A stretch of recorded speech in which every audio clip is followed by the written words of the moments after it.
Well, this is Mike Kegley with Illini Legend Marcus Griffin. We'll have Kedrick Prince, Brad Sturdy coming on in a few minutes. Boy, that was a really that was an interesting game. I was glad that Illinois could play in a very physical environment and get the W. But I was also a little bit saddened by the fact that they shot 20% from the three, which I've got to be honest with you, Probably the worst. my sons are now all in college or out of college. But I remember when my son's seventh grade team would shoot better than that from three. Yeah. I mean, It's a string. Right now, it's a big lid on that rim for them shooting that ball.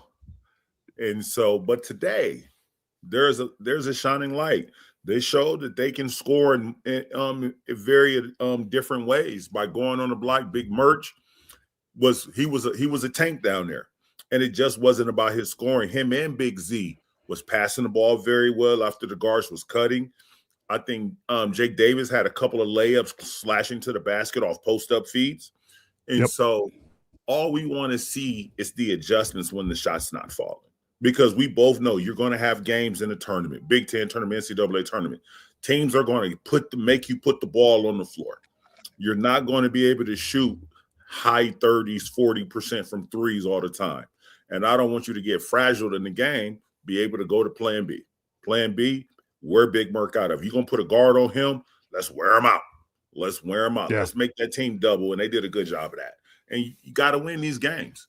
Like every team Illinois plays, I think in the last 5 or 6 years under Coach Underwood, he's getting their best shot. When Illinois comes into town, you're getting their best shot. Everybody's going to sleep a little early.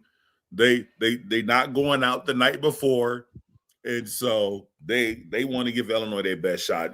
And they came with the energy, they came with the fight. But Illinois was able to, it was a character game. They could have got a little rattled and lost the game at the end of the middle of the second half, but they fought and kept it going. Well, they had, I think, 3 times where they got up by right around 6 points. I guess 2 times where they got up by 6 points. Maryland closed the gap, and then the final time, Illinois got up by 9 or something, and Maryland couldn't close it. But to me, that was the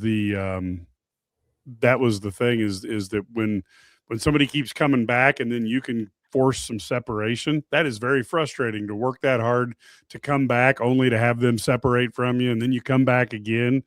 And I give Illinois credit for doing that. Yeah. But boy, that was that was a tough one. And I tell you one thing, I have a lot of respect. You know, there hasn't been a big reason to watch a lot of Maryland basketball this year.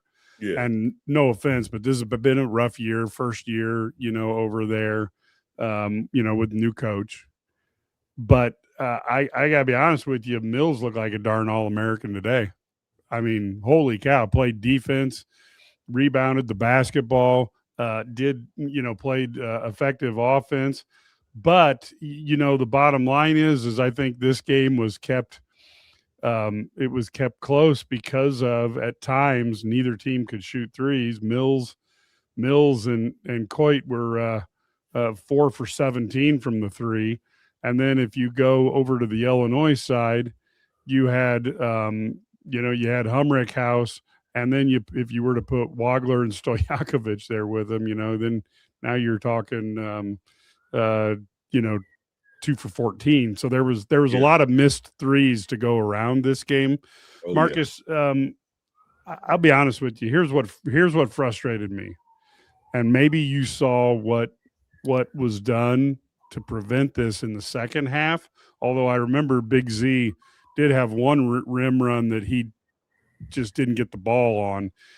But, he was 3 for 4 in the first half with flushing down 3 dunks. Yep. I was really hoping that Illinois would try to get the ball to him more often and maybe open up the threes because they were worried about Big Z throwing down more dunks. Yeah, running the floor. What were your thoughts on that? I don't think that's something that they do. they're not known as a fast break team. So when we do see it, we see that they can do it, but it's not something that they consistently do. So we get frustrated. Oh my God, it's right there. But then that's just not their game. So it's not something that I count on them to do the whole game. Yeah. And I would have liked to seen a little more of that. Let's go through the stat line, because I do think that's worth kind of bringing up for folks who may not have access to it right away. But you had, Markovic led the way, double, 22 points. He also had 11 rebounds, 3 assists, only had 2 turnovers, and he shot 9 for 13. I can only think of one. I did not like his shot with, 9 or 10 seconds on the the turnaround on the baseline. Yeah, on a guy 6 inches shorter than him. Turn around, face up, shoot the ball. Yeah, and he was doing so good about recognizing matchups and going inside. I was surprised he settled for that. Boswell had 11 points, 3 for 5 from the field, 1 board, 3 assists. Clearly, he's not all the way back from that hand injury. Tomislav, 4 points, 1 for 3 shooting, 4 rebounds, 3 assists. So you did see the big guys passing a little bit on display there. Jake Davis, 8 points on 3 for 5 shooting, 2 for 4 from the 3, 2 boards and assist. Keaton Wagler clearly getting bodied an awful lot. I think, folks, the biggest opportunity for having a different supervisor of referees for the NCAA tournament in terms of what they want called. I think we may see a resurgence in Wagler if his left shoulder's feeling okay. But he was 3 for 10, had 11 points, 3 rebounds, 3 assists, and a couple TOs. Stojakovic, 8 points, 2 for 6, and had 2 boards. Rickhouse, 6 points, 2 for 8 from the 3, with 2 rebounds and an assist. And Big Z was 8 points, 3 for 5 from the field, 2 boards. And, to me, we got to get him ball on the inside, because his elevator goes higher than anybody but the dude from Michigan. So, when you look at that, now we go for statistics for the team. That's where things get a little bit tighter than what maybe Illini fans wanted. Illinois shot 47% and Maryland 46%. 3-point percentage, Illinois was a putrid 21%. Maryland was at 30%. If Maryland hit just a little bit better, if they just hit that 35 mark that people kind of draw as your as your watermark, they probably win this game. Illinois 81% from the free throw, 73 for Maryland. Illinois was 21 for 26. Maryland was 11 for 15. Maryland 8 turnovers. Illinois 7 points off of turnovers. Illinois 14. Maryland 11. Total rebounds was close. I thought Maryland had the hustle factor. Washington, Mills in particular were all over the place. Metcalf. But Illinois was 33-30. Offensive rebounds, 12-11. So Maryland's hustle kept them in there. But second chance points, this is probably where the difference of having better shooters is. Illinois, 19 points off a second chance and only 6 for Maryland. Points in the paint, bench points were tied at 22. Points in the paint, Illinois did get in there, 42-20. Give that a lot of that to Markovic. Fast break points. This was not a fast break game. 4-4. That was a race you don't want to watch. Blocks were 3-3. Steals, Illinois 5, Maryland 3. Assists, Illinois 14, Maryland 8. The game was tied 13 times, and for 9 minutes of the game, it was tied. 4 lead changes. Illinois had the lead for 24 minutes of the game, almost 25. And Maryland had the lead for 5 minutes and 47 seconds. So you have a thing there where the Illini win the statistical battle, but from a very, very close competitive standpoint. When we're looking at the individual stats, I know people like to know the plus minus.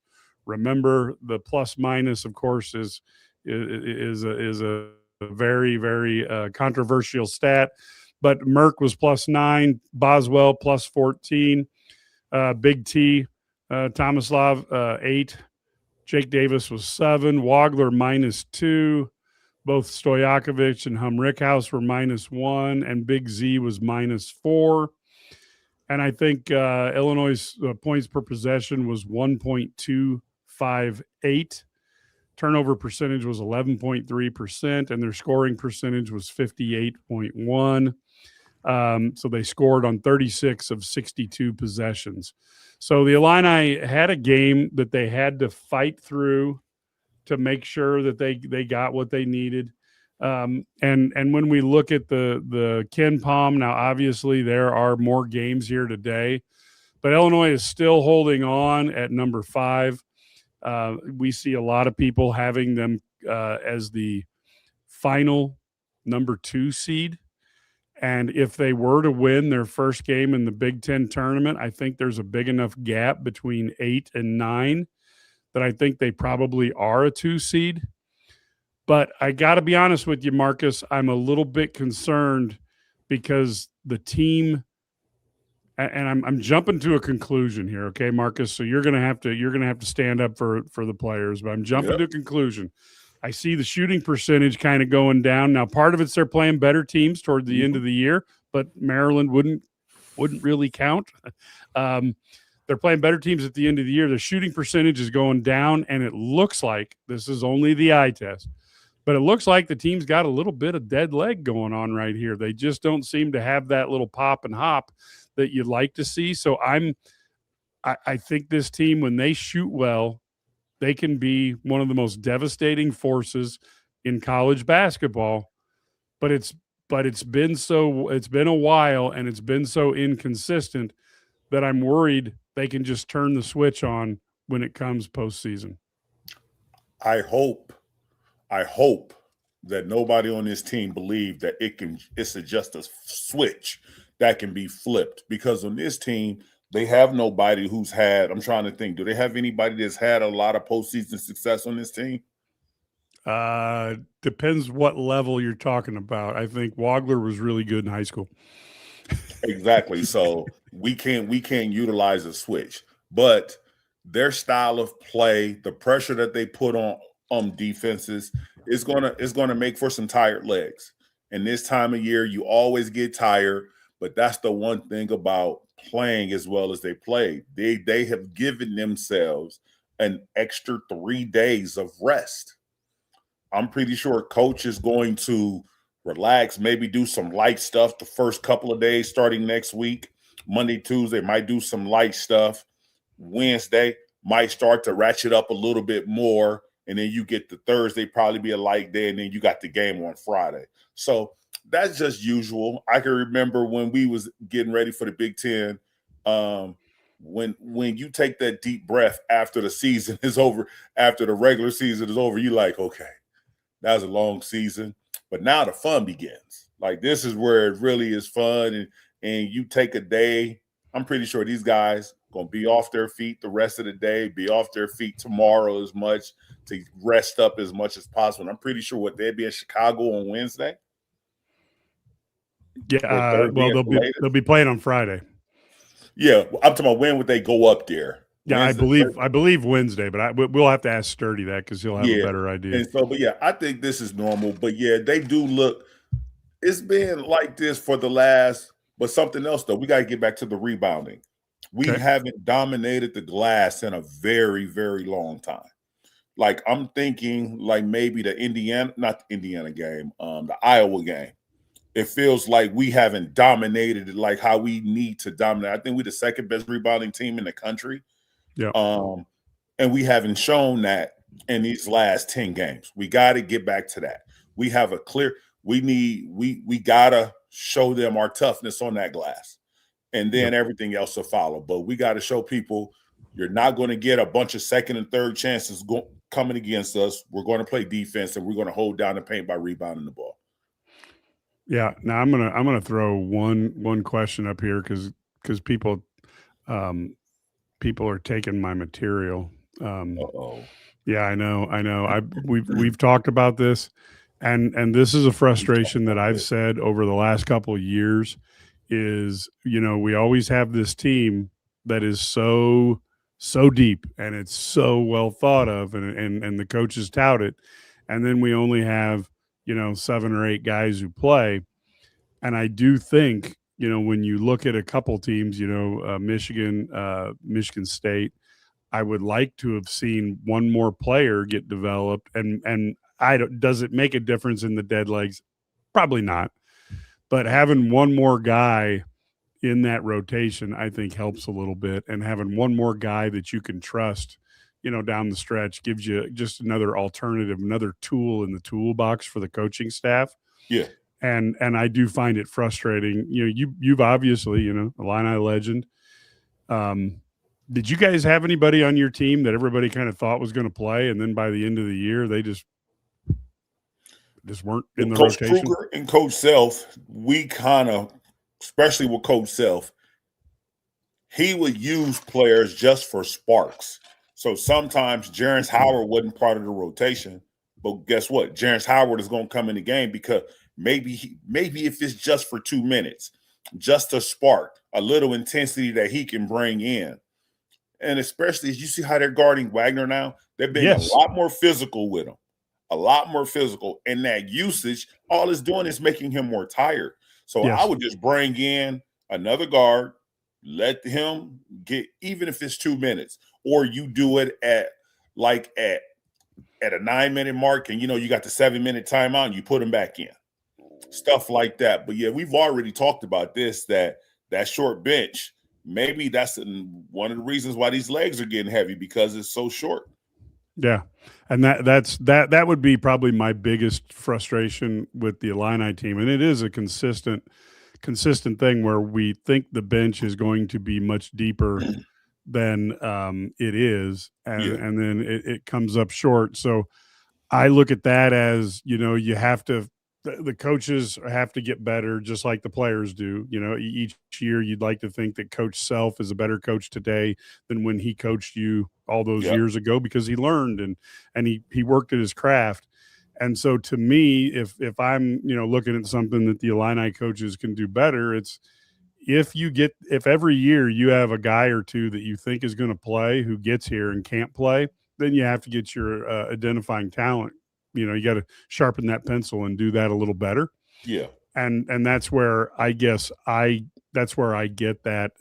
That's where I would say, I'd like to see some degree of improvement. I don't know that having a ninth man all of a sudden makes this team Duke or anything like that. But I do think, like you said, Wagler is fighting through something, because he has played differently ever since that spill at UCLA. Yeah. Now it didn't look horrible, but he has played a little bit.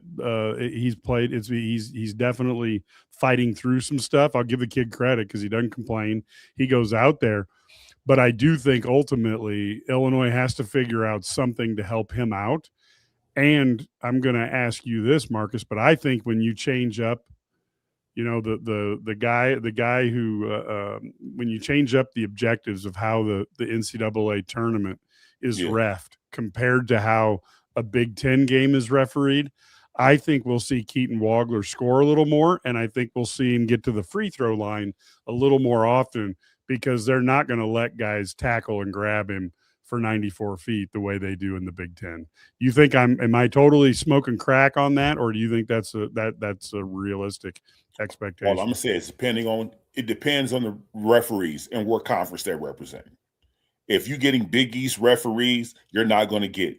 They call the game physical as well. They're going to let those guys grab, hold. But it kind of just depends on where those officiates are coming from. It'd be easy. It'd be perfect if everybody had the same brush and all the games was ref the same way. And maybe if that was the case, maybe I have me a Final Four under my belt. That's exactly what I think. Yeah, but it's not like that. And so you're going to have certain referees. That's like if you got Pac-12 they're going to call the game not as physical as what a Big Ten referees and what Big East referees. I'm not that for sure with ACC. I'm not familiar with if they a lot of physicality go on over there. I don't know, but I know Big East they're gonna let them boys play. So just depends. But no, you're not losing your mind with that take. Yeah, I just keep thinking that's the key. And of course, we've heard, Sturdy, and we've heard that, there is he's playing through a little bit of pain from the left shoulder. Is it, who knows? We'll find out after the season's over. Guys play through injuries. You played through injuries all the time. I mean, it is what it is. I think today they did a great job, especially in the second half, of taking the ball out of his hands. They need to do it so much sooner. They need to do it so much sooner because until the referees start getting those guys off of him, he is going to get held, grabbed, hit every chance. It's out on him now. That is out. Let's be physical with him. Let's physical him up. If they're going to keep the ball in his hands, we just going to beat him up all game long. That is what it is. You can see it. I don't know what game changed it, but now you can see every week that's what teams are doing. Teams are like, we're gonna muck it up with him. He comes in the basket, we want to hit him. He's coming off ball screens, we want to bump him. He comes around screens, we want to bump him. So he's just gonna have to play a lot more with the ball not in his hand as much, so he can take breaks. He can't take breaks on the defensive side, so he's gonna have to take breaks on that offensive side. Looks like Ked may be back in the building. Ked, can you hear us? Hey, fellas, can you guys hear me pretty good or no? Yeah, we can hear you, sir. That voice pretty good. So, Ked, we were talking. Oh, so we will see if we can get Ked lined up on this or not. But yeah, and I think the other thing that I was actually liked what Maryland did, and I would love to see Illinois do it more often. Was I like the idea of switching up defenses. Sturdy brought this up the last podcast, Marcus, and I know you were coaching and you got a free coaching weekend now, but we really like the switching up the defense to keep teams off balance. Yeah, I know Maryland did that, and I thought that helped them out a few times in this game. Yeah. Was that? That's me. Yes, I agree with that. You have to be willing. It's good if you got the players that can, like during makes, go back in a 1-2-2 and then go back into a 1-2-2 zone. I love that. I love being able to switch it up from time to time, especially when teams are attacking you in a certain type of way, and you can't keep teams out of the paint. So you want to switch it up on them from time to time. Maybe throw in a half-court trap. Maybe slow the ball up, especially when you play a team like Michigan State, who likes to jam the ball right down your neck after a score. Maybe falling back in a 1-2-2 full court press just to slow them up, so you could get back and maybe fall back in a soft man-to-man or go back into a 1-2-2 zone. I love that. Yeah, no, I totally get it. Ked, are you on? Nope. And nope. We get that. We got that figured out.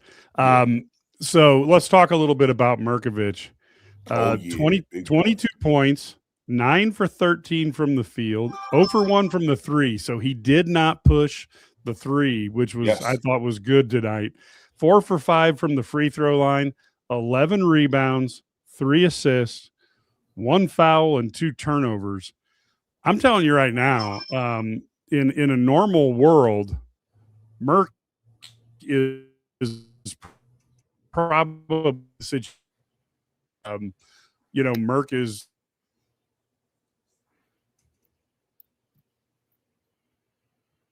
Kev, can you hear me? Yeah, go ahead, Phil. I can hear you. Can you guys hear me okay? I can't hear Mike at all. Yep, I can hear you guys. Mike, are you there? Yeah, I'm here. Oh, you just cut out. Whatever you were saying, I did not hear it at all.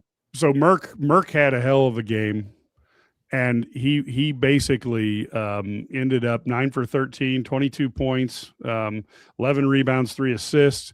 So this guy, that was an all Big Ten style game today. Yeah. Just how important is he? And having him clicking when the rest of the team isn't, maybe the the thing that saves this team. Oh my! If just looking at this game, don't take nothing. He matched energy. He matched energy. He didn't do anything special. He just matched energy. He was like, "You gonna put a little guard on me? I'm gonna dominate him on the glass." That's all he did. He was like, "Oh, 6'2", he can't stop me from rebounding. I'm getting all these offensive rebounds." That's all he did. He was like, "Okay, we're gonna punish you for playing this way." And that's all I've been talking about. You punish the defense for being stupid. You want to put 6'2" on 6'10", guys, you shoot the ball. I'm healthy that I could go after every rebound, just like he was doing at the beginning of the season. I like to see that motor coming back, and it's coming back at the right time. We got Big Ten tournament next week, and the week after that, we got the NCAA tournament. So without him, we wouldn't hardly get any points on the low block. So he is a godsend. And any other time, he might be freshman of the year. He easily could be freshman of the year.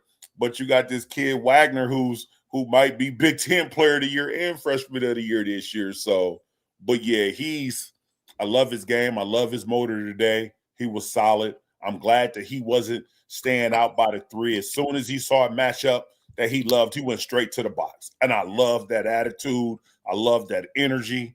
And I just want him to continue to be like that going into next week as well. Yeah, Cad, what were your thoughts on Merck today? I'm not surprised. Just going back, months ago, way back in October when Illinois had media day, Brad Underwood talked about him. One of the things he told us was, which we all see from time to time, was some of the things he does on the court are just there. It's hard to just fathom. Like Brad chewed him out a couple of times, and for hanging on the rim. I mean, things like that. He doesn't think things through. When a tight game, he could get a technical foul.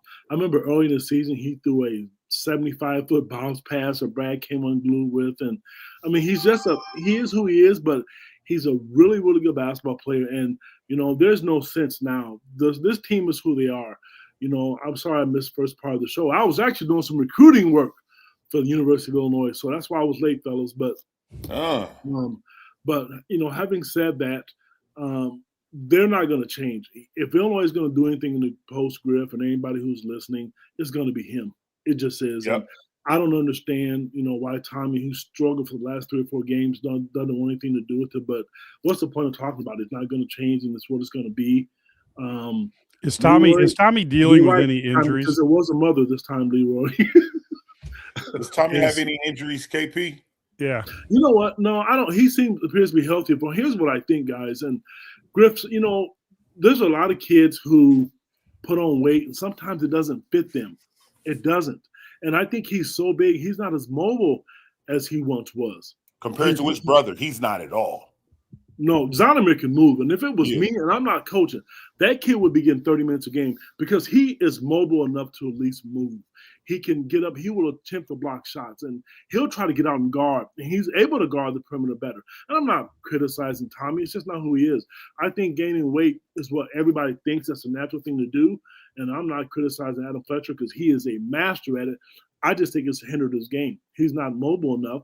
So if he's not mobile enough, then, and shots aren't falling, he can go to the block, but Zonomer doesn't do that. So, I mean, Tommy's hurting himself, and he came into the season, guys, as a preseason, potential, all Big Ten player. He hasn't lived up to that, and that's okay. It happens, and David's doing his thing, and I like what he's doing, and I like today he is not afraid, and some of the shots he makes, I just don't understand it. And I will give kudos to the coaching staff. There was 3 or 4 times where I thought they came out, like you mentioned, Griff, when I first joined. They exploited mismatches in the post, and they did it out of a timeout. And I have been very critical, and I'm sorry, I have been. Today was the first time it took a whole season where I can tell you 3 different times during a timeout they came out. The first play of the game, I text our group text. They ran a good set. It's there in the arsenal. It's there, and I was impressed with that part of it today. I will double down. Me and Mike talked about it before we went live. I love the adjustments with the concern of getting the ball down low. Like Dave was asking for the ball. As soon as he come off a ball screen, they set a ball screen switch. he'd throw the ball back to the guard, and he was going straight to the block. I love that. I love the attitude that's telling me. That attitude is saying for everybody, I'm not letting you off the hook while guarding 6'2" on me. I'm not letting you off the hook. I don't need to shoot the ball every time, but when I score a couple of times, now I got you running double teams. You're coming from the baseline side. I'm getting Jake Davis to cut through. I'm being able to see the guard straight ahead to shoot some open threes because I think he passed out a couple to hit some threes. But yeah, I like the energy. I like the mindset, what it's telling his teammates, and I love it what it's telling the opposing team. Not today. 6'2" ain't guarding 6'9" today. He did a really good job. You're right, Griffin. We can't, downplay the fact that when he got double teamed, he made the right pass. Yeah. I've never seen Jake Davis make a cut the way he made. I thought that part of it was great. It was good to see him do that. So having said that, he just looks really, really good and comfortable. And I know we've talked about this, and you guys did too, because I heard a little bit of it. If it wasn't for Kendall Argument, that kid would have a legitimate shot for Big Ten Freshman of the Year. He really would. Let me say something to what KP just said. KP, it's easy to cut when you know you got a big man that'll pass the ball. Facts. People wasn't cutting when I was playing because they knew I was a black hole. When you threw the ball to me, I was shooting it. So I don't blame you because sometimes they didn't throw it. They refused to throw it down there. So I don't blame you, Griff. Yeah, I'm letting it go. So, but when you got big man that's willing to pass that ball like Illinois has, cutting to that basket when you know if you're open, they're going to hit you. It's a great thing. Yeah, I would like to actually see them work on a few more reads for guys to automatically go to the basket, because I think if they were consistently cutting, particularly like they did in the first half, that's probably 5 layups a half that they get a shot at. And, like I said, in that particular half, that was 3 dunks for Big Z. And yep. I'd like to see more of that. I'm with you. And I'll tell you what, guys, a lot of people have a hard time admitting when they're wrong, and I have no problem with it. I was really, confused why Andrej Stojakovic wasn't getting minutes, even though he played great the last time. As much as it pains me to say this, and I do want to see him on the floor, I don't know, sometimes he goes through the motions, but this team really spreads the floor better with Jake on the floor. They really do. He's not healthy. Yeah, and I know people said he had the flu, and maybe that's a part of it. And I give the kid credit because I'm going to tell you, I'm a wuss when it comes to stuff like that. If I had the flu, man, I'd be at home sucking my thumb, man. So I give him credit for being out there playing because the flu is tough, and a lot of kids go through it. So, you know what? They got to, they're on a roll. And then here's one thing I want people to understand. This is the first time in a long time that I can remember, and I've been doing this for over 20 years, Illinois doesn't have a bad loss on their record. They don't. There's always a team that has that one loss where you shouldn't have lost.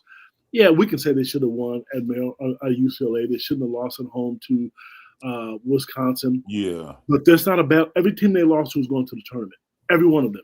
Well, and every one of them is relatively high rated when you look at, Michigan State, you look at Nebraska, you look at Michigan. I mean, that's an impressive loss list there, I will tell you the other thing I think is interesting is how bad's Boswell's hand, because they talked about how there was a massive bump, bruise, however you want to talk about it, on his hand.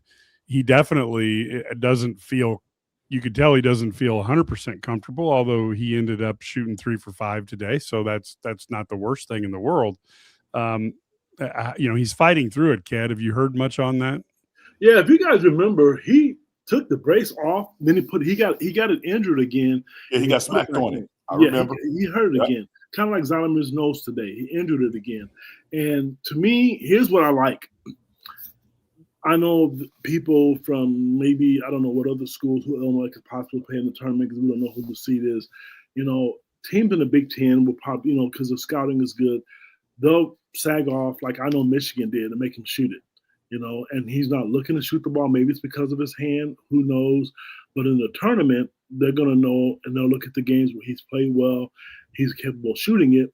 So I think it's going to bode well. Now that the regular season's over, Everybody's playing 0-0 going to the tournament, but they know each other. So I don't care about the fact that he's not shooting a lot of threes right now. He ran the offense really, really good today. He's still a really good defender. So I like that part of his game. Right now, he's that senior point guard. And at the end of the day, it's lose now or go home. And I think you're going to see a way more aggressive Colin Boswell in the eyes of his teammates. Like today, Coach Underwood, I know Brad just got on, but Coach Underwood was chewing out David once, which we all saw. You saw Colin Boswell put his hand on Brad's chest and say, "We're in a timeout, basically. Let's make this work." You know, he was chewing him out, which is okay, but that's senior leadership. And I'm not a big fan of that. People, I don't want to say it's overrated, but Kylan has to do that with a bunch of new guys and guys that are playing from overseas, and they need all that. So Brad Sturdy is now joining us live from Maryland. I heard there was some idiot who asked a question in the press conference that annoyed Coach Underwood. Got any thoughts on that? Yeah, I was that idiot. So, what did you ask? What did you ask, Brad? We want to know. So looking at Illinois, they've lost three of their last 4 losses are in overtime. Obviously, one possession games, close games. And I said, just closing this game out, give you confidence going into the postseason as opposed to, maybe struggling late. And he said that next question basically said, I don't like that question. It's an honest Hold on, what's wrong with the question? I probably worded it poorly. I was trying to make it positive, like they closed one out and found a way to win, on the road after having 3 tough losses. But Brad, you are never supposed to ask tough questions in the press conference. I don't do it, and you're not allowed to do it either, my friend. Yeah. Just kidding. Well, I mean, that didn't even sound like a tough question to me. It's not because they lost. No, I thought. Here's my thought. Like, this is a team that they've blitzed people a lot this year, which is why their net and Ken Palm are so high. But at the same time, now they were winning close games. Obviously, they won at Purdue, and they've done some great closing games before. But I think the last 3 times they've had a close game. It's been let's say whether you look at it, you got the UCLA game. Obviously, you've got the Wisconsin game, Michigan State game. They did do a nice job at Nebraska, but I think since that time, and then at Purdue, since that time, really they haven't, hasn't been they've struggled to close. And I'm not saying they did anything wrong. It's not like it's more like closing one out. Maybe sometimes you feel better about yourselves because you closed one out. You know what I mean? Like you feel good because you finished this game, and that's what I was going for. I think he may have taken it the wrong way, but it's all right. Yeah. So a couple questions to come at you, Brad. You look at Markovic. We really were really jumping on how well he played today and how important he was to the team, especially when he would recognize when he had a mismatch and except for one play, really took advantage of it. What were you hearing on your end, and what were your thoughts sitting there watching the game live? Well, I thought Merck was great, especially in the first half. I thought he carried him. He made plays down the stretch, but in the first half, he's the only guy that really rebounded and only guy that scored. And what I liked today was he wasn't getting those spot up threes that he sometimes gets, and he just got to the rim. I posted up, played inside, took advantage of mismatches. He'd have a smaller guy on him. But the other thing he did was when they were doubling a lot. When they double, he hit cutters and he found guys open, go to the weak side. Honestly, their ball movement was really good. It's hard to win when you shoot. What were they from 3? I mean, they shot 20%, 5 for 24 from 3, and thank God they didn't shoot 30-some because then they'd have been like 6 for 30-something. You know what I mean? I mean, they were 21 for 31 from 2-point range, which was good. But most of those shots, as we see, they were 19 of 23 at the rim. So when they got to the rim, they scored. Or you got the fouls too. So it was really impressive what Merck did. I thought he was just fantastic, and it's nice. I mean, he said, Keaton just had a bad day. Said his back was bothering him a little bit. Then Stojakovic had the flu, and so that I think that was part of it. What was Tommy's issue? Just didn't have a very good game. I think I think it happens. I mean, you guys have all played. You guys know that sometimes I had a lot of bad games, Brad. I was an expert at it. Some guys have bad games all the time. You know what I mean? Like so.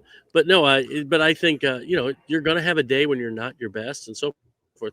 And that's why it's nice to have the depth they have. They can put in a different guy. They can maybe it's bringing in Z off the bench, or it's having having a guys like Ben Hammerkosh and Jake Davis are huge. I mean, just because they can do little things, but they can come off the bench and just give you value, and you can replace guys. And when they have a bad day, then they don't play as many minutes. And again today, you just want this team to. I really feel like this team just needs to be healthy and clicking. When they're healthy and clicking, I think they can beat anybody. But when they're not, they're going to have some games like this where they struggle. So it was good to see them close out a close game. And I will say this: Maryland hit a ton of tough shots. Yes, I mean some of those 2-point shots are like the worst shots you can take. They're fadeaways, 15, 17 footers over the top of guys. But sometimes you just go, "Hey, great shot." I mean, just tip your cap. Yeah, because there's a couple times Mills looked like a Kobe Bryant with some of the degree of difficulty on the shots. The other thing, I guess, looking at the team, we've heard how deep this bench was going to be coming into the season. It hasn't turned out that way. With a team like Maryland, where they just had pure energy, especially in that first half, did it surprise you Lee didn't get in there? Because that's one thing he brings is, he brings energy and intensity. Or is that just, like I said, is that ship now sailed and these are the 8 we're going to win with? Yes, I'm going to tell you. I know you're not asking me. Here's the deal. He's never done it. He's been there for 9 years. When have you seen him go 9 or 10 deep? And people think you can use Brandon Lee, you can use Petrovic. They're not playing. The only way those kids get in the game right now, if it's a necessity or an emergency, it's not changed. I don't understand. And I'm not even saying it's right or wrong. I don't have an opinion on it. But I'm telling you, if you think at this late stage of the season that rotation is going to change, the only thing that could possibly change with this is if somebody gets injured and he might insert Andre Stojakovic in for Jake Davis, which I don't see that happening either. I don't. Otherwise, what you see is what you're going to get right now. And that's what Brad has done his whole career since he's been at Illinois. Any other thoughts, gentlemen? Nope, I agree with everything the KP said. True. Hey, let me ask you guys. I don't want to be a Debbie Downer and change the subject here. Mike, you made a comment about Izzo here in the section, and my phone has 74 messages on it about Izzo and Fears, but I see him playing in the game. Did I miss something? Yeah, Fears did the backwards nut kick again. No, he didn't. He didn't do that the first time, Mike. Yes. What are we looking at here? Yeah, well, that's right. I'm sorry. He did what he mirrored what he didn't do earlier in the year. So yes, so he really did do it again? Yeah, he really did do it. Yeah. Oh my gosh. I don't even read the messages. It is what it is. I mean, look, Izzo has a whole different level of referee intimidation going. And look, we've seen it. Gene Cady was the same way. Bob Knight was the same way. There's some guys, they've just been around for a while and they've been successful, and then they can, they get the calls. It is what it is. Illinois, I think if Bill Self had stayed, I think Illinois would get those calls too, but he's over in Kansas now. So he ain't getting them over there right now. No. Yeah. I love these comments, man. We have some good loyal listeners, man. I'm laughing and smiling at some of these comments. Yes. Yeah. The mom jokes are rolling well, in. Today, it really was a mom today, so I have to tell the truth. It really was. So, I'm single. I'm just kidding. Hold on. Let me say something. I was in Champaign a little bit more over these last couple of games than I have been. And to anybody that ever questions, am I an Illinois guy? It is ridiculous. I am orange and blue to the death of me. I am an Illinois guy no matter what I say. Who's questioning you, Griff? I mean, not names, but like, what do you think? I ain't gonna put people out. But when I was there, I had quite a few people. What'd you say? You're on a podcast it's an Illinois podcast, and you talk Illinois. You're passionate about it. You can tell. If you want an Illinois guy, why would you be on a podcast? Why would you go to games, man? Yeah. He just asked a bad question. He asked a bad question. Yeah, people questioned it. People was Man. literally, I'm happy to see that you got an Illinois shirt on. I couldn't tell. I had Really? those conversations when I was in Champaign. But just to let anybody know, I am Illinois all through and through. I will not address that again. Well, since you're saying that, you're good friends with this guy named Lucas Johnson, and he has a daughter who's really, really good. She's So a if you got freshman, some, All State. so if you got some connections, State. man, I As know a freshman. As a freshman, I know. she is going to be a monster. Yeah. So She is going to be a monster. We're going to take this segment, and I want to make sure Lucas gets this segment. Or you can help us out, Mr. Illinois guy. Miss Green needs to be wrapping her arms around her right now. Oh, she's been down there, my friend. I'll talk to She Lucas. needs to be wrapping them arms around her right now. Yes, and we've lost all control of this podcast. So, Sturdy, what thoughts then come to mind after watching that? Now, do you have any idea what they're going to do in practice the next 4 or 5 days? I mean, right now, and I'm going to tell you, this is me, nobody else. It looks to me like the team's a little bit on the dead leg side. Their 3-point shooting has been atrocious. Do they need rest? What do you think is on the menu, and what are your thoughts? Now we've lost your audio. Sorry, I pressed the button. My bad. Okay. Yeah, no, I Brad mentioned it post game a little bit when you talk about this team has shot. I think the last 4 games have been 31, 31, 28, and 21 from 3. So obviously not in a good shooting rhythm right now. And really, since the first half of the UCLA game, they made some shots, and since that time, it's been a struggle. And I think you're right. Some of it's but I think there's this 20-game gauntlet that they play, and 18 games in essentially 2 months, while also playing, going to school or taking classes, doing all that stuff, practicing individual workouts. Yeah, all the stuff that they're doing. So it's hard. It's a lot, right? And then so I do think that I think that's part of it. I think also they need to keep working, getting some shots up. They have to get better at their defensive discipline. I still think there's little things like when you give up, sometimes you can't just give up a basket, because if you have a bad possession and you let somebody, and you guys know, I mean, I was a shooter, right? If I make a shot, once I hit one, then I feel like I'm going to make them all. Yep, you know what I'm saying? Like I'm bigger, and you just feel like, so if you give that guy confidence early, then you feel like they're going to keep shooting. So I just feel like that's the one thing. They can't have a breakdown early in the game. But I don't know if that's. I think a lot of it is just mental stuff. I don't know if they're. I do think maybe the legs are a little bit tired, but I think they're mentally tired too, right? I think at this point in the season when you're really playing for. I guess you're playing for seeding, but these guys don't understand. They're not seeing seeding. They don't think of it like we do. They're just playing the game in front of them. But I think you'll see a different energy when they get in the Big Ten tournament and the NCAA tournament. I think that it's when you get through this grind, it is hard. And think about how many teams we've seen lose that aren't just really, really good of late. I mean, obviously, I thought, outside of the Big Four right now, they've all had bad losses, and even Arizona looked very pedestrian for much of the game in their last, the other day. So this is it's a hard time of year because it's a grind. Now, if you're playing for a Big Ten title or something today, probably a different level of energy, right? And so I think that's part of it, and it's very. So I think mentally they're going to have to get through, and that's what I would just work on their fundamentals defensively. They don't know who they're going to play yet. I was told that Iowa and Nebraska have set basketball back to the 50s, although they scored more points than the 50s. But yeah, they don't know who they're going to play yet until that game ends. Yep. But yeah, I do think mental is the biggest. You're going to physically, I know these guys are well trained, but I don't care who you are and what kind of shape you're in. Legs hurt. I mean, your legs get tired. I mean, It doesn't matter who you are. But you got to be mentally tough and fight through it. And you can guarantee if you got to play 3 games and 3 days in a Big Ten tournament, your legs are going to be tired on Sunday. And that's what stinks about the tournament. I remember, you guys remember all of us when they didn't have the Big Ten tournament. It's great. It's a moneymaker is what it is, because I don't really think it affects seedings unless teams who are playing on that Thursday or Wednesday and Thursday, and they go out and win it, or maybe get to the championship game.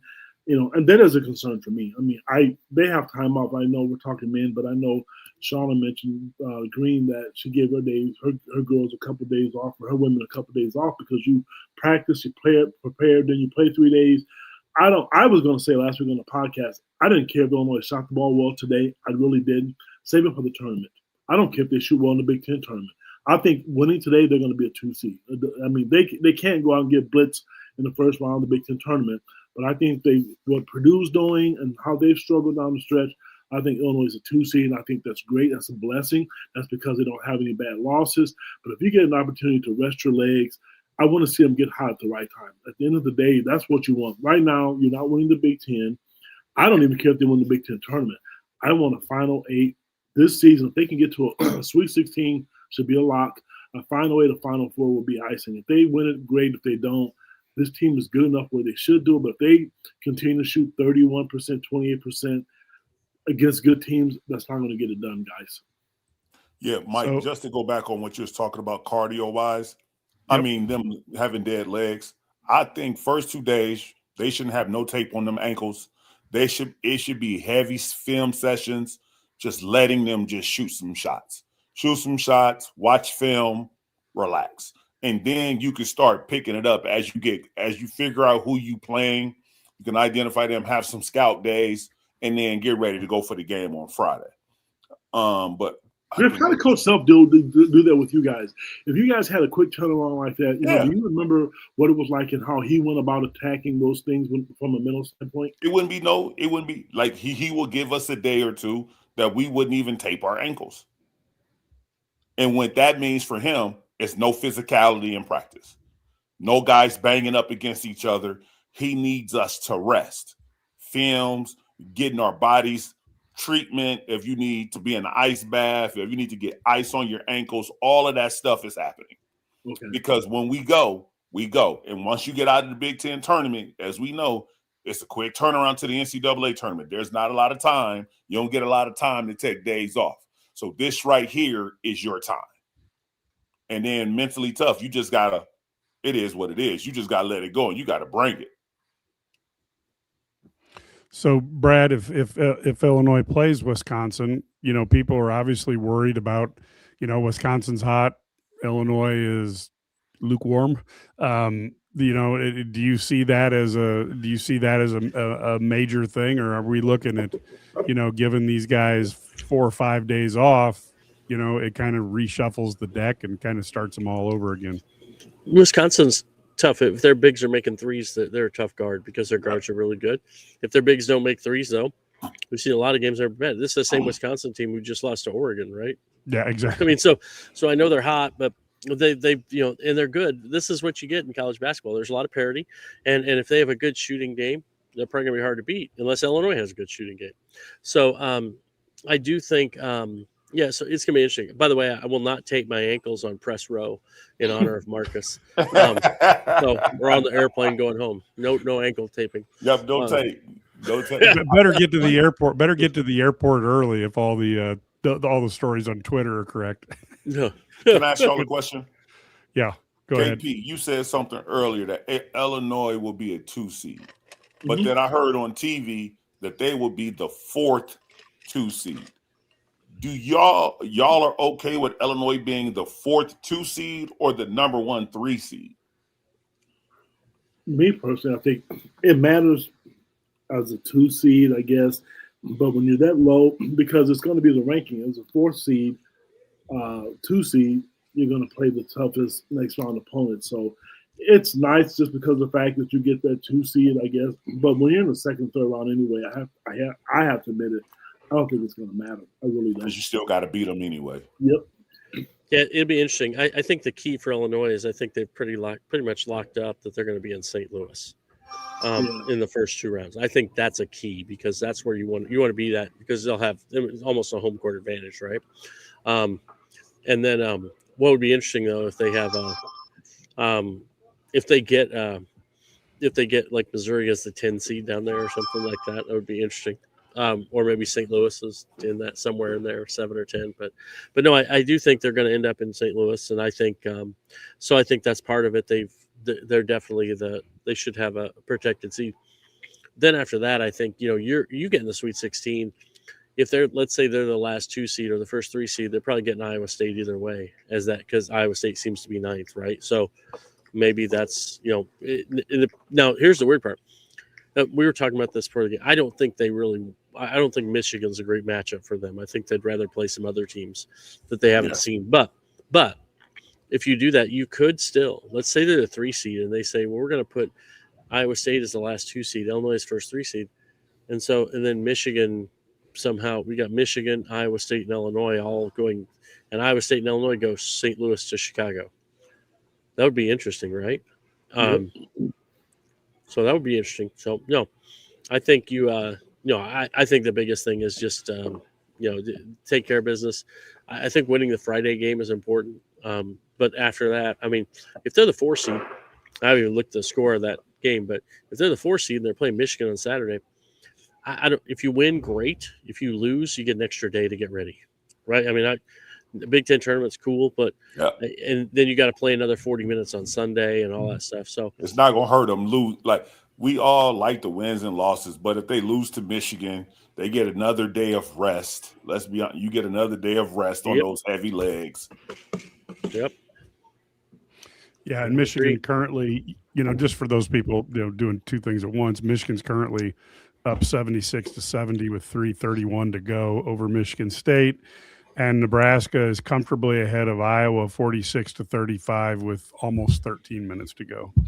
So, we're looking like Nebraska. I mean, I'm not saying Iowa can't come from behind, but I just don't see them coming from behind in Lincoln. Yeah, that would be tough. We'll see. We'll see, but I think you're going to have that happen, and of course, and you probably want to avoid Michigan State at all costs too, because some of your players might get kicked in the nuts. Yeah. So, and it's still the Michigan coach's fault, no matter what happens with Jeremy Fears. It's obviously Dusty May's fault that happened. Yeah. No, I mean, someone said they have doubts they could beat Michigan. I think they can, but things have to go really well for them to beat Michigan. I mean, here's why they could beat Michigan. Don't think about what has happened the last game. I look at the season. I don't just watch the one game. I don't just watch Illinois. Northwestern is one of the worst teams in the Big Ten in college basketball. And it's a different game. But at one point in the second half, they were up by 16 points against Michigan. What did Michigan do at Iowa just last week? They're beatable. Illinois just has to do what they do well and take care of their business. Illinois makes shots. They can play with anybody in the country. We say that, so we can't. I'm not going to renege on that. I'm not. To me, there's not a team out there that I think Illinois is afraid of, and we haven't talked about it. But I don't want to play Duke because I think they get every call. I will play Michigan. I'd rather see them play Arizona. Keep Duke away from me because if you look at them and you spell their name wrong, it's going to be a foul. So I don't want any smoke with Duke. I will play those teams because Illinois can compete with those teams. We've seen them do it. So Michigan is beatable. I mean, they're playing right now against Michigan State. It's a 6-point game, as you mentioned. Michigan State isn't trash, but they're not beating them by 40 points either. So you just have to bring your top hat, your best hat. Illinois did not play well against Michigan last Friday, whenever that was. Hold up. Can I ask you a question? Please. Do you think Illinois is capable of physically taking on Michigan? Physically, it's two different teams. And no, I don't think Illinois is physical at all. We just talked about it 20 minutes ago. The only physical person on that team is David Merkovich. And people want to criticize how he played against former Illini Maurice Johnson, but David put up a double-double against him. If Illinois is not physical against anybody, we talked about, Tomislav wanting to shoot threes from Europe or Hong Kong or Egypt. He doesn't want to be in the post. So be it. I'm cool with that. But if they're making threes, Michigan has to guard that. They have to guard the pick and pop. I don't even think, truthfully, everybody talks about how well Yaxel did against, Keaton Wagler. Keaton got going in the second half. They just have to make open shots. And Brad mentioned it. I'm mentioning it again. I don't care about playing anybody in the tournament. When you get a guy like Ben-Hur Rickhouse going, and I'm a huge fan of him going, you get Jake from State Farm going, you get Zonomer going because he hasn't been going. they and Keaton, looking to be confident again, they can play with anybody. Yes, I'm personally, Griff, physically no, but when they're going, man, their offense, you have to guard that. You really have to guard their pick and pop and how they get to the rim and kick it out. I love that about them. Yeah, I think they got to make threes. I mean, Z's 2 for his last 19 from 3. Yes, it's pretty bad. Hey, just throw lobs for dunks to him. I mean, he's really good at that. If they just let him do that, it'd be perfect. Yeah. I think Tommy is 2 for his last 17, and Z is 2 for his last 19. So combined, that's 4 for 36, which is 11%. I think if they shoot 11%, they're probably good. You're open. Why are you open? Because I can't make anything. No, because you're 2 for 18. Yeah, exactly. Well, it's like, hey, look at today though. Darius Adams comes in and makes first 2 threes, hits 4 or 5 shots. He's shooting 24% from 3 coming in, right? I mean, This is the thing. Like sometimes and I think Illinois kind of has to have that kind of performance where they just, if Z is 3 for 6, and Ben is 3 for 6, and suddenly now you got an extra 12 points there from what you had the first time you played Michigan. Well, now it's a competitive game, and you got a chance to win a possession game, and that's the way you're going to beat them, because you're not going to just go out there and blitz them because they're too good for that. Yep, I agree. Yep, you got to get it down to the last 3 minutes. Let it be possession by possession. Execute. Yeah. And you got to knock down the key 3. I mean, that's been the thing that was. I mean, Rickhouse had a rough game today, going 2 for 8, but the one that he hit going down the stretch was important, and so you need to hit the ones that are important, and then you also need to just be a little more consistent. So let's go around the horn and wrap up here. We're over the hour mark, so I'll go Marcus, Ked, Brad, and then we'll take it home. Any final thoughts? Great win. Now let's rest up. Let's get our bodies and our minds right, because you can do something that no Illinois team has ever done by winning a national championship. So let's focus in. Let's let all these little nagging back injuries, hamstring injuries, let's get these taken care of. Let's have the right mindset, the right physicality going into the Big Ten tournament, and let it continue to go into the NCAA tournament. So great first season, great first part of the season, on the bigger and better things. Let's go. Well, I'll be brief. For the older people, if you've ever watched this show called I Dream of Jeannie, when she would rub that bottle and she would pop out, I want to rub that bottle and make those threes rain, baby. I want some threes. I want the threes to fall, fellas.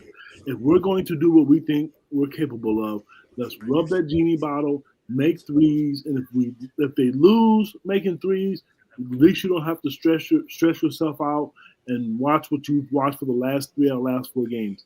Make shots is what I want. I don't care how it happens. If they have to pay somebody, get an NIL budget, I don't care. Change it. At this late in the season, make shots. Brad? Well, Brad, he really didn't like that question. He really didn't like that question. I really like that question. So no, he did. Next question. No. Hey, it's on Fox College Hoops. So they're going to make a star out of you yet. Yeah. Brad, they're going to make you famous overnight. Yeah, infamous. Who's that guy with the hard questions? Yeah. Yeah, it's a really tough question. Hey, does it give you confidence because you closed one out? No. Jerk. Hey, no, it's fine. It is what it is, right? This is I just think, as somebody texted me a few minutes ago, it's like any win you get in March is good. I mean, it doesn't matter if it's ugly, pretty, whatever. You win in March, that's what you're looking for, and so that's all you're gonna do. And I think, do I think that Illinois is going to be favored to win the national title? No, but I think the odds makers. I do think that the odds makers have them like 7th most favorite, and I think as fans we look more critically at the team because we see them every day and we want them to do this. That's, I think, where we got to look at everybody's losing except for those top teams, but it only takes one bad day, and it only takes one bad day, and one of those is out, and then you have a clear path, and who knows? You don't have to beat them in a best of 7 series. It's not like the NBA. You got to win one time, and that's why it's so hard. to do. You got to win six games one time, and that's the difficulty. But now I think the big key for Illinois now, get back home. I would guess they're going to take tomorrow off, and then and get healthy, get right, and then get all their treatments, get all their stuff done, and then start looking. They'll know who they play, and the coach will be watching all kinds of film and getting ready. And it looks like it's going to be Wisconsin, but they don't really know for sure because they still have to play a game. We've seen them lose to some bad teams too. So we'll see. But yeah, take care of business on Friday, and then you get that national TV matchup against one of the top teams in the country, and it could really. I think that could be a really fun game whether they win or lose. Yeah, we will be back. Of course, we'll have our coverage, and we'll do a halftime show for the Big Ten tournament. So we will be able to do that, and then we will obviously have post-game show. Should be an exciting tournament. Let's hope the Illini sharpen the tools a little bit as they get ready for a pretty critical run here at the national title in the NCAA tournament.